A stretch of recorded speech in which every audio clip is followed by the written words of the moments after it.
Oi! Hoje vamos estudar o dia 5. O tema do dia 5 é Enxergando a Vida do Ponto de Vista de Deus. Vamos começar com o versículo Tiago 4, versículo 14. Mas eu vou começar no 13, tá? Esse versículo, ele fala sobre a incerteza dos planos humanos. 13. Ouçam agora vocês que dizem: hoje ou amanhã iremos para essa ou aquela cidade, passaremos um ano ali, faremos negócios e ganharemos dinheiro. 14. Vocês nem sabem o que lhes acontecerá amanhã. Que é a sua vida? Vocês são como a neblina que aparece por um pouco de tempo e depois se dissipa. 15. Ao invés disso, deveriam dizer: se o Senhor quiser, viveremos e faremos isto ou aquilo. 16. Agora, porém, vocês se vangloriam de suas pretensões. Toda vanglória como essa é maligna. 17. Pensem nisto, pois, quem sabe o que deve fazer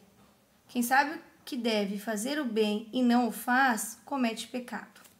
Olha como é importante, né? Na verdade, o livro de Tiago todo, ele encoraja as pessoas oprimidas, as pessoas cansadas.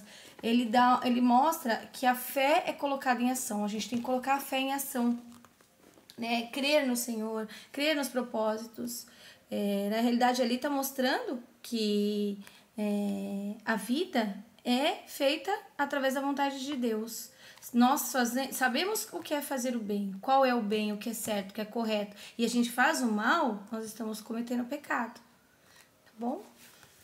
Sua vida é formada como você enxerga. Como você define sua vida determina seu destino. A perspectiva irá influenciar a maneira pela qual você investe tempo, gasta dinheiro, usa os talentos e valoriza os relacionamentos. Uma das maneiras de compreender as pessoas é perguntando como você vê a vida.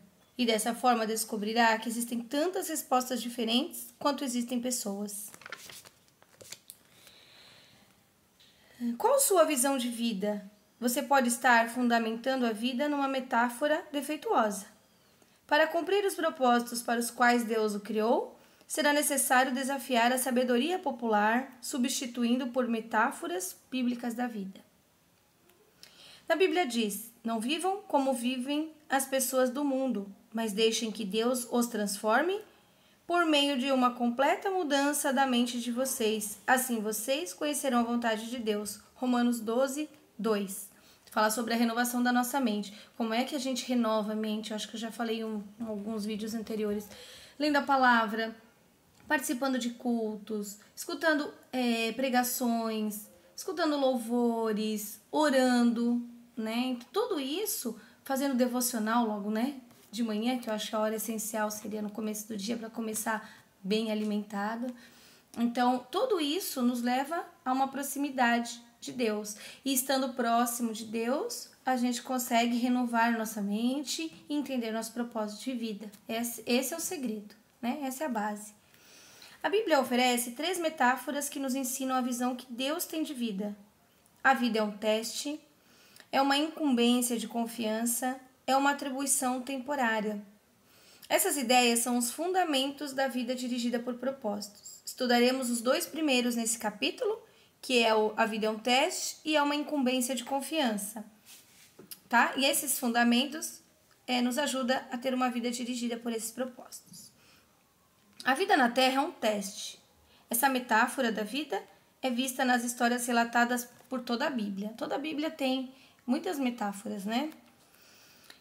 Deus continuamente prova as pessoas quanto ao caráter, fé, obediência, amor, honestidade e lealdade. As palavras como provações, tentações, refinar e testar ocorrem mais de 200 vezes nas Escrituras. Deus provou Abraão quando pediu que ele oferecesse o filho Isaac. Não sei se todos conhecem essa história, era legal vocês estarem conhecendo. Muito importante história, muito forte e verdadeira, né? E que nós temos que entregar nossos Isaques ao Senhor, né? Nossos sacrifícios. Deus provou Jacó quando esse precisou trabalhar 7 anos extras para obter Raquel como esposa. Adão e Eva foram reprovados no Jardim do Éden. Davi falhou diversas vezes na prova, submetido à prova por Deus. Mas a Bíblia também nos dá exemplos de pessoas que foram aprovadas em importantes provas, como José, José do Egito, Ruth, Esther e Daniel. Os testes tanto desenvolvem quanto manifestam o caráter da pessoa, e toda a vida é um teste. Então, quando nós estamos no ambiente de trabalho, nós somos testados. Vão aparecer colegas que acabam nos atrapalhando, nos ofendendo, nos magoando, nos passando a perna, como também as pessoas bondosas que aparecem. Como que nós vamos estar diante de cada situação, tanto das pessoas boas como as pessoas que nos fazem mal. Então tudo é um teste. Deus vai testar nisso nosso caráter, nossa lealdade, nosso amor.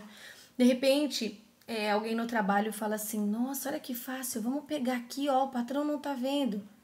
Quando você tem um coração voltado a Deus, você não entra, você fala: opa, isso é errado. Falou: não, pega sozinho, não vou pegar isso, está errado. Então, esse é o teste que o Senhor dá. E aí ele vai testar o seu coração, caráter, fidelidade, bondade. Então, esse é um exemplo, mas existem vários outros testes que Deus faz que a gente às vezes não percebe. É tão sutil, é tão discreto, que se você não prestar atenção, não tiver um bom relacionamento, ele passa desapercebido, você cai na armadilha e acaba pecando. Tomar muito cuidado com isso.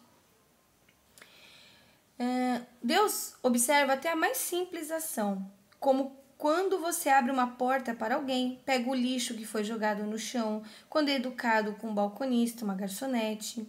Você está sempre sendo testado. Deus constantemente observa a reação das pessoas diante de problemas, sucesso, conflitos, doenças, decepções. Não conhecemos todos os testes que Deus irá aplicar, mas podemos prever algum deles baseado na Bíblia. Olha quantos testes houveram na Bíblia, né? Deus testa minha fé por meio de problemas, minha esperança pelo modo de eu lidar com o que está nas minhas mãos, e o meu amor por meio de pessoas. Aquelas pessoas mais difíceis é onde a gente tem que ter mais amor, né? E é difícil. É um teste pra gente. Um teste muito importante diz respeito à sua atitude quando você não consegue sentir a presença de Deus. Às vezes Deus se retira intencionalmente e não sentimos mais sua proximidade. Aconteceu com Ezequias, né? Na Bíblia. Na 2 Crônicas 32:3 fala sobre isso. A Bíblia diz: Deus desamparou Ezequias para prová-lo e para saber o que realmente havia em seu coração. Isso porque Ezequias tinha uma enorme conexão com Deus, uma enorme aproximação com Deus. E mesmo assim foi testado, né? Para testar o caráter, revelar fraquezas, preparar até para uma responsabilidade maior. Quando você compreender que a vida é um teste, perceberá que nada é insignificante. Nada que acontece na nossa vida é por acaso. Mesmo o menor incidente é relevante para o desenvolvimento do caráter. Cada dia é importante, cada segundo é uma oportunidade para nos aperfeiçoar o caráter, demonstrar amor, depender mais de Deus. Alguns testes, eles parecem mais pesados que os outros, né? Para nós, mais pesados do que para outra pessoa, né? E outros que passam, que eu falei para vocês, desapercebidos. A boa notícia é que Deus quer que você seja aprovado nos testes da vida. Por isso, jamais permitirá que você enfrente testes maiores que a graça que Ele concedeu para lidar com eles. Em 1 Coríntios 10:13 diz: Deus cumpre a sua promessa e não deixará que vocês sofram tentações que vocês não tenham força de suportar. Quando uma tentação vier, Deus dará força e vocês irão suportá-las. Assim vocês poderão sair dela. Toda vez que você é aprovado em um teste, Deus toma conhecimento e faz planos para recompensá-lo na eternidade. Tiago 1:12 diz: Felizes são aqueles que perseveram quando são testados. Depois de serem aprovados, receberão a coroa da vida que Deus prometeu aos que amam. Aos que o amam, né? Que amam Ele. Segundo tópico, né? Aquele segundo item é: a pessoa na terra é um cargo de confiança, um ato de fé, que é a segunda metáfora. Nosso tempo no mundo são dádivas que Deus nos confiou para cuidarmos e administrarmos. Nós somos administradores de tudo que Deus nos dá. Deus é o dono de tudo e de todos. Salmos 24:1 diz: Ao Senhor Deus pertencem o mundo e tudo o que nele existe. Terra, todos os seres vivos que nela vivem são dele. Ele criou tudo, né? Ele que tem o poder de mudar tudo, dar propósito para cada coisa, dar um significado para cada coisa. E de fato, jamais possuímos realmente coisa alguma durante o nosso período de vida. Deus apenas nos empresta a terra enquanto estamos aqui. Ela já era propriedade de Deus antes de chegarmos aqui. A primeira tarefa que Deus deu aos humanos foi administrar e cuidar das coisas dele, tanto que ele deixou para Adão o jardim, para Adão administrar. Deu uma mulher para ele. E aí mostra ali, né, olhando nesse sentido, a gente vê que Adão não administrou. Ele não soube cuidar da mulher que Deus deu, né? Deixou ele sozinha, né? Não a orientou, não esteve por perto. Então, N coisas, se a gente for relatando, a gente vai perceber a falta de administração, né? Tudo que desfrutamos deve ser tratado com responsabilidade que Deus pôs nas nossas mãos. 1 Coríntios 4,7 diz: vocês têm alguma coisa que não tenha sido dada por Deus? E se tudo o que vocês têm vem de Deus, por que vocês se vangloriam como se tivessem realizado alguma coisa por si próprios? Muito forte isso, né? A gente sempre quer a glória para nós, nos vangloriarmos de algo. Olha, eu consegui, eu fiz, eu sou. Eu acho que eu já comentei em um vídeo anterior, mas uma vez eu questionei um pastor e falei assim, alguns, né? Eu falei, pastor, mas se Deus sabe, conhece o coração, sabe do que eu preciso, sabe do que eu sou capaz, me conhece, por que ele deixa eu passar por certas situações se ele vai conseguir resolver por mim? Falou, então, se você conseguir resolver, né, você vai achar que a glória é sua. Mas quando Deus deixa para os 45 do segundo tempo, quando está no final, no beco sem saída, que você não consegue mais, que você chega a falar, meu Deus, eu não consigo fazer isso sozinho, eu não sei fazer isso, não está dando mais, não aguento, é onde ele coloca a mão e ele consegue reverter a situação e as coisas são realizadas, são resolvidas. Para quê? Para que a gente perceba que a glória é dele, né? Então, é muito sério isso. Né? Gente, tem pessoas que acham que foram eles, mas se não tem a mão de Deus, não tem como fazer, né? Na parábola, vamos continuar. Na parábola dos talentos, em Mateus 25:14, um homem de negócios confiou sua riqueza ao cuidado dos servos enquanto estava fora. Quando retornou, avaliou a responsabilidade de cada servo e recompensou cada um adequadamente. O senhor daqueles servos disse, muito bem, servo bom e fiel, você foi fiel no pouco, e eu porei sobre o muito. Venha e participe da alegria do seu senhor. Mateus 25:21. Ao final da sua vida, você será avaliado e recompensado conforme seu desempenho a lidar com o que Deus lhe confiou. Lembra aquela pergunta? O que você está fazendo com o que Deus te deu?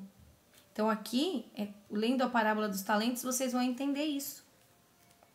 Tá? Isso significa que tudo o que você faz, mesmo uma simples tarefa diária, tem implicações eternas. Se você trata tudo como cargo de confiança, Deus promete 3 recompensas na eternidade. A primeira, você receberá o reconhecimento de Deus, ele dirá, eu te conheço, né? Ele dirá, segunda, você receberá uma promoção e uma responsabilidade maior na eternidade. E terceira, você será honrado em sua comemoração, participando da alegria do Senhor.